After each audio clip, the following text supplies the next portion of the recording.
Am I the asshole for telling my neighbor that the reason her son is in jail is solely his fault and not the victim's? So my neighbor's son was in the police academy and I guess he had to do an internship at a juvenile facility. One of the inmates there was a 13-year-old girl. So apparently this girl stripped naked to entice him and they had sex. I don't know whether they got caught or the girl told, but it was found out and now he is in prison for unlawful sexual activity and is doing 25 to life with no chance of parole. My neighbor is saying it's the girl's fault because she enticed him and men can't control themselves. I told her that was bullshit.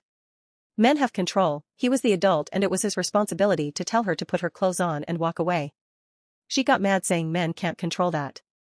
I said, so you're saying he has no reasoning ability and that he is no more than an animal, which is another reason he should not be around a vulnerable demographic.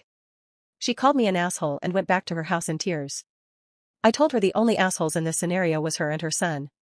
Her for trying to blame a child and him for falling for it and abusing a child. My husband says he knows I was right, but I should have said nothing.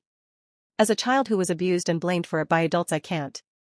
I was raped when I was 7 by an uncle and my mother told me it was my fault because I enticed him by always being around. She literally brought me to his house and she said I should have waited outside then and nothing would have happened.